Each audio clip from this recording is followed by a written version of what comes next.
नमस्कार, नीलम फॅशन क्रिएशनमध्ये तुम्हा सर्वांचं खूप खूप स्वागत आहे। आजच्या व्हिडिओमध्ये मी तुम्हाला फिटिंग कसं करायचं हे एकदम परफेक्ट असं सांगणार आहे। तर पहा, याचा फ्रंट पार्टचा व्हिडिओ मी नीलम फॅशन वर्ल्ड या चॅनलवरती टाकलेला आहे आणि याचा कटिंगचा व्हिडिओ मी काही शेअर केलेला नाही। 36 साईज हा कटोरी ब्लाउज आहे। जर तुम्हाला कटिंग पाहायचं असेल तर तसं तुम्ही मला कमेंटमध्ये सांगा, मी तुम्हाला याचं कटिंग नक्कीच दाखवेन। तर मी फ्रंट पार्ट कसा स्टिच करायचा आहे हे मी त्या दुसऱ्या चॅनलवरती शेअर केलेलं आहे। आता आपण फिटिंग पाहूया। तर इथे पहा, सर्वात पहिल्यांदा काय काय चेक करायचं आहे। असा हा ब्लाऊज व्यवस्थित ठेवून घ्यायचा, म्हणजे इथे पहा शोल्डर जोडून घेतल्यानंतर या पद्धतीने ब्लाऊज ठेवून घ्यायचा। इथले आकार आधी परफेक्ट आहेत का हे पाहायचं। तर पहा, इथे आकार आपले एकदम परफेक्ट असे आहेत। इथे सुद्धा पहा मुंड्याचा शेप आहे का हे व्यवस्थित पाहायचं। दुसरं म्हणजे काय पाहायचं आहे आपल्याला, इथे हे पार्ट जे आहेत म्हणजे पाठीमागच्या साईडचा पार्ट आणि पुढच्या साईडचा पार्ट जो आहे तो चेक करायचा आहे। तर इथे पहा, मी अशा पद्धतीने ठेवून घेते आणि इथे काही कमी जास्त आहे का तर पाहते। तर अगदी 1.5 इंचच एवढं इथं माझं एक्स्ट्रा आहे आणि ते मी 1.5 ते 2 इंचापर्यंत असं सरळ करून घेणार आहे। तर हा पुढचा भाग आहे ना, याच्या बरोबर असा हा आपल्याला कट करून घ्यायचा। तर किती कट होऊन निघलाय पहा, एवढाच, जास्त कट होऊन निघला नाही पाहिजे। जेवढं आपण मार्जिन घेतलेलं आहे तेवढंच मार्जिन जे आहे ते स्टिच करताना दाबायचं आहे, म्हणजे जास्त कमी जास्त होत नाही। आता हा पार्ट मी चेक केला, तसाच मी या बाजूचा सुद्धा पार्ट चेक करून घेते। तर पहा, इथे तर माझं एकच लाईन एवढं जास्त आहे। पहा, इथे तुम्ही पाहू शकता, इथे काही जास्त आपलं एक्स्ट्रा नाही। जर नाही कटिंग करून काढलं तरी सुद्धा चालेल, परंतु ते मी कट करून काढीन। तर इथे मी हे पार्ट असे ठेवले पहा, आणि हे एकच लाईन होईल इतका हा पार्ट माझा बॅक पार्ट एक्स्ट्रा आलेला आहे, त्यापेक्षा जास्त झालेले नाही। पहा, एवढंच कट होऊन निघले। तर पूर्ण पाऊण इंच, अर्धा इंच झालं तरी चालेल, परंतु ते मग मुंडा घेत थोडासा कमी जास्त होतो। तर त्यासाठी ते स्टिच करताना आपलं मार्जिन जेवढं आपण घेतलेलं आहे तेवढंच दाबायचं आहे। एवढं चेक करून झाल्यानंतर मी इथे बाही चेक करून घेते। पहा, बाही सुद्धा चेक करणं खूप गरजेचं आहे। तर आता इथे मी ही बाही जी आहे ती स्टिच करून घेतलेली आहे आणि बाहीला पहा जोड आहेत। तर कुठे कुठे पहा, इथे थोडेच असे जोड आलेले आहेत, तर ते सुद्धा मी इथं देऊन घेतलेले आहेत। आता बाही सुद्धा आपल्याला चेक करायचे। तर चेक करताना हे जे पॉइंट आहेत ते कसे पहा काढायचे। इथे या पद्धतीने ही मी बाही ठेवून घेतली एकमेकावरती, आणि हे कमी जास्त आहे का हे पाहिलं। पहा, बरोबर आहे, कुठेही कमी जास्त नाही। जर असेल तर आपण जसा मुंडा कट करून काढला ना, त्याचप्रमाणे हे सुद्धा कटिंग करून काढायचं। इथे सुद्धा मी या पद्धतीने ही बाही ठेवली। तर पहा, कुठे सुद्धा मुंडा आपला कमी जास्त नाहीये, ठीक आहे। जर कमी जास्त असेल तर कट करून काढा। एवढे पॉइंट लक्षात घेतल्यानंतर पाहिल्यानंतर आता आपल्याला बाही लावायची। तर बाही लावताना आपल्याला सर्वात पहिल्यांदा ब्लाऊजचा मुंडा आणि बाहीचा मुंडा जो आहे तो चेक करायचा आहे। पहा, आपण जरी परफेक्ट कटिंग केलं असलं तरी थोडंफार इकडं तिकडं होतं किंवा नाही सुद्धा होत, यासाठी आपल्याला ते चेक करायचं असते। तर इथे मी अशा पद्धतीने इथे जो पॉइंट निघतो पहा, तो सुद्धा पॉइंट आपल्याला कट करून काढायचा आहे। आणि हे जे शोल्डर आपण स्टिच केलेलं असतं ते मार्जिन जे आहे तसं पाठीमागच्या साईडला आपल्याला घालवायचं आहे स्टिच करताना, हे लक्षात घ्या। आता मी इथे बॅक पार्टची बाही घेते आणि हा सेंटर इथे आहे। तुम्हाला दिसत नसेल तर मी मार्किंग करून दाखवते। इथे हा सेंटर आहे, तर हा जो सेंटर आहे तो मी इथे असा ठेवणार आहे आणि बाही जी आहे ती बरोबर चेक करून पाहणार आहे। तर पहा, बाही एकदम आपली परफेक्ट बसलेली आहे। जोडताना आता सेंटरमधून आपण बाही जोडायची, त्याआधी आपल्याला बाहीची उंची घ्यायची आहे। मला बाही इथे हवी आहे 9.25 इंच, ठीक आहे। पहा, 9.25 इंच मी या इथे ही बाही घेणार आहे। इथे मी पॉइंट दिला, दुसऱ्या बाहीला सुद्धा मी तसाच पॉइंट देऊन घेणार आहे। पहा, इथे बरोबर मी उंचीचं मार्किंग करून घेते या पद्धतीने।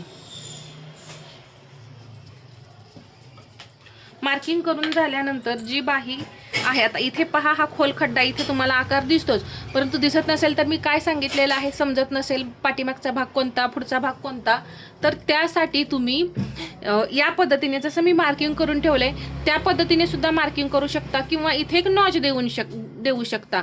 तर शक्यतो या पद्धतीने केलं ना तर हा लगेच दिसतो, आपण मार्किंग केलेलं जे आहे ते पटकन लक्षात येतं की हा आपल्याला पार्ट पुढे जोडायचा आहे. तर इथून मी पहा, हे जे मार्जिन आहे आपलं शोल्डर जोडलेलं अर्धा इंच, ते मी पाठीमागच्या साईडला ठेवलेलं आहे आणि इथे सेंटरला सेंटर बरोबर असा जॉईंट केलाय, म्हणजे एकावरती एक ठेवलेलं आहे.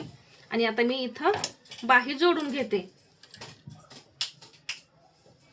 तर जो पॉइंट मी इथं घेतलाय पहा, त्याचवरती मी शिलाई देणार आहे. अगदी सावकाश असं बाही ओढायची नाही, किंवा कपडा ब्लाऊजचा सुद्धा ओढायचा नाही. अगदी सावकाश असं कपड्यावरती कपडा ठेवत ठेवत स्टिच करायचं.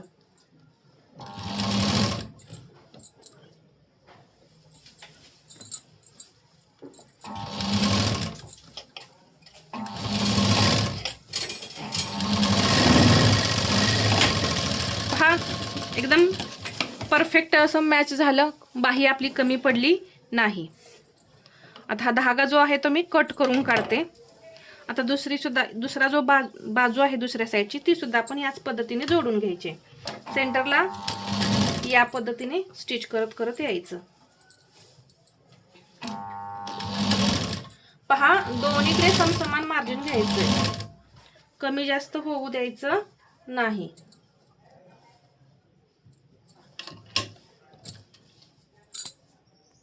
इथून मी आता शिलाई घेत आहे. इथे मी आता पहा ही शिलाई देत आहे. अगदी सावकाश असं इथं पहा जोडत यायचं, कुठेही चून वगैरे पडली नाही पाहिजे.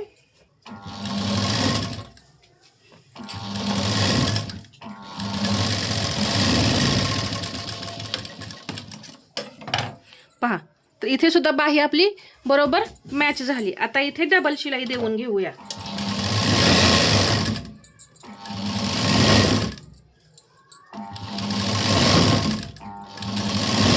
मुंडा घेर मोजून जर बाही कटिंग केली ना तर अजिबात बाही आपली कमी नाही पडत.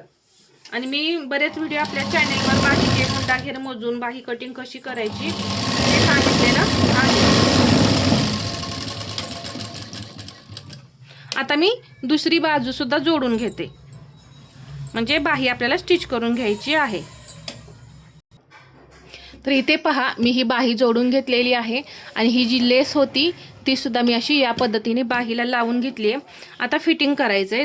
तर फिटिंग करताना पहा, जो बॅक पार्ट आहे त्याचा सेंटर काढायचा आधी. तर इथं मी सेंटर काढून घेते या पद्धतीने. पहा, एक मार्किंग करून घ्या. जर समजत नसेल ना तर अशा पद्धतीने एक मार्किंग करून घ्या. आता हा जो पार्ट आहे आपला, हा हुकाचा आहे, तर तो बरोबर असा सेंटरला ठेवायचा.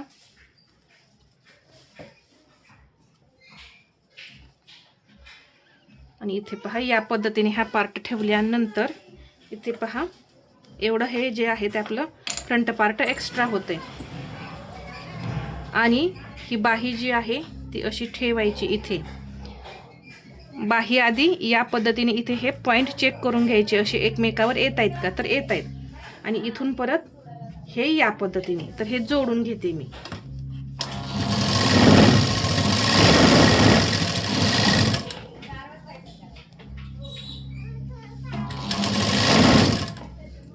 ते जॉईंटचे पॉइंट आहेत ना ते तेवढे पाहायचे आपले, एकावरती एक येत आहेत का. जर येत नसतील तर कोणता कमी जास्त पार्ट असेल तो व्यवस्थित करून घ्यायचा. आपण आधीच शिवायच्या आधी चेक केलेलं असतं ना, त्यामुळे शक्यतो नाही होत. तरीही पहा, एखादं शिलाईमध्ये कमी जास्त झालं ना तर ते आपण त्या पद्धतीने कमी जास्त झालेलं व्यवस्थित करून घ्यायचं. आता दुसरी सुद्धा बाजू पहा. आता दुसरी बाजू कशी करायची असते, इथे पहा, हा पार्ट व्यवस्थित करून घेतला. आता ही लूकची पट्टी आहे ती सोडून द्यायची, कारण ही आपली नेहमी एक्स्ट्राची असते. तर लूक पट्टी सोडून हा सेंटर आहे, ही लूक पट्टी सेंटरच्या पुढे अशी ठेवायची. जिथे एंड होतोय ना तिथे अशी ठेवायची. आणि इथून परत हा भाग चेक करायचा. तर इथे सुद्धा पहा एवढाच भाग आपला हा एक्स्ट्रा होतोय. परत हे पाहायचं चेक करून. इथे एक शिलाई देऊन घेते मी. आता हे जे मार्जिन आहे पहा, हे आहे ना आपल्याला वरच्या साईडलाच ठेवायचं.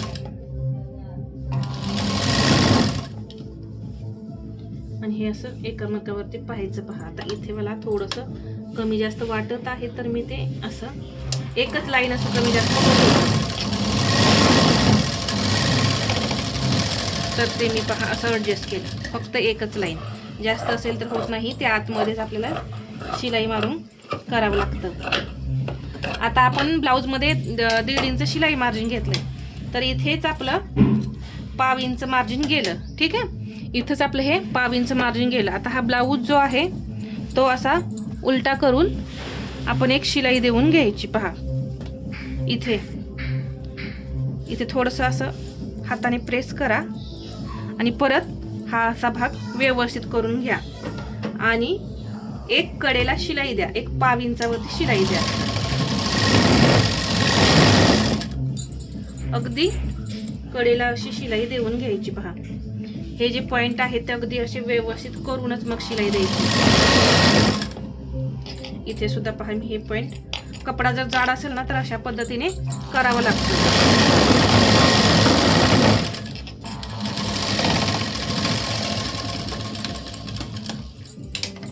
दुसरी बाजू मी त्याच पद्धतीने करते आणि फिटिंगचं मार्किंग कसं करायचं हे सांगते. इथे पहा आता आपण फायनली फिटिंग करत आहोत. तर दंडघेर इथे 5.25 इंच आहे, तर इथे मी 5.25 इंचावरती अशा पद्धतीने पॉईंट दिला. आता इथे सुद्धा याच पद्धतीने लगेच दुसऱ्या बाहीला सुद्धा 5.25 इंच दंडघेर मी घेऊन घेतला. आता आपल्याला चेस्ट घ्यायची. आता ही हुकपट्टी आहे, हुकपट्टी आपण मेजरमेंटमध्ये घेतो आणि या पद्धतीने थोडासाच ब्लाऊज ओढायचा, जास्त ओढायचा नाही. इथे आलेला आहे 9 इंच पहा, हे या पद्धतीने. आता हे लूकपट्टी सोडून, इथे लूकपट्टीचं मेजरमेंट आहे तर हे सोडून मी इथे पहा हे चेस्टचं मार्किंग आलं 9 इंच. तर हा पॉईंट मी या पद्धतीने घेतला. चेक करायला विसरायचं नाही पहा, इथून या पद्धतीने. आता कंबर पूर्ण गोल घेर जो आहे तो मी मोजून घेते पहा.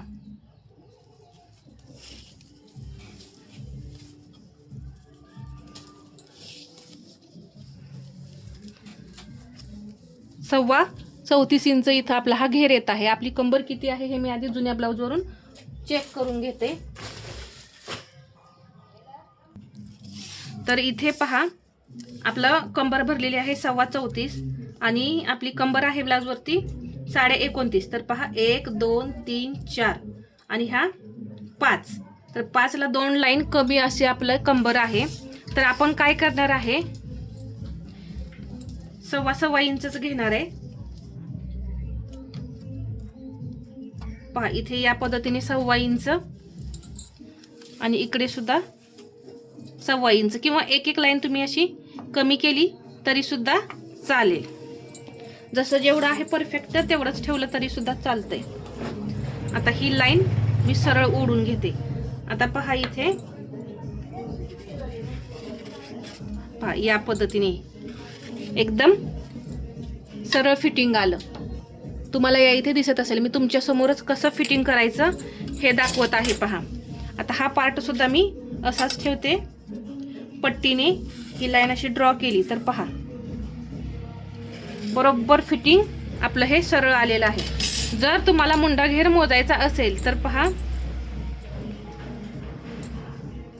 आता हा आपला पॉइंट कुठं आलेला आहे हे पाहायचं इथे. ठीक आहे, या शोल्डरचा इथे सेंटर आहे, हे सेंटर असा काढून मुंडा घेर चेक करून घ्यायचं. मला हवा आहे 7.25 इंच मुंडा घेर.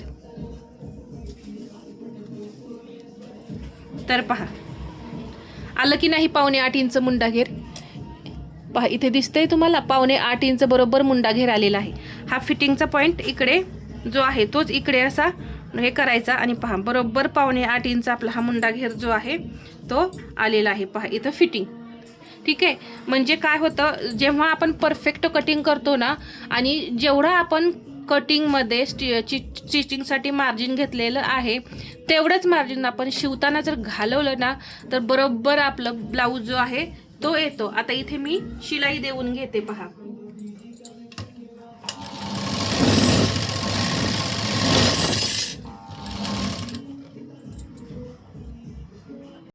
जी आपण लाईन ओढलेली आहे त्यावरती तुम्ही आता फिटिंग घेणार आहे. पहा म्हणजे शिलाई देणार आहे.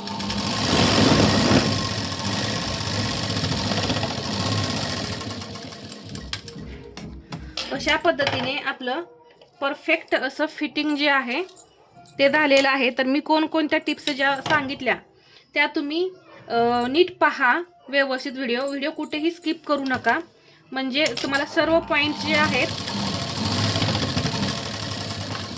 ते समजतील आणि ब्लाऊज एकदम परफेक्ट असं येईल. पहा आता दुसरी बाजू सुद्धा फिटिंग करून घेऊ.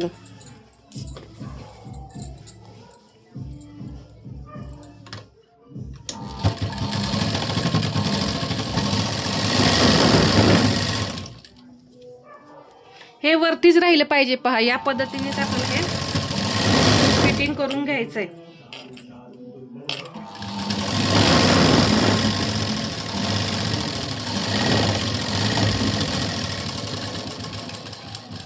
ठीक आहे, आता इथे मी पूर्ण शिलाई देऊन घेते. तर इथे पहा अशा पद्धतीने मी पूर्ण असं फिटिंग करून घेतलंय आणि इथे तुम्ही जोड पाहू शकता.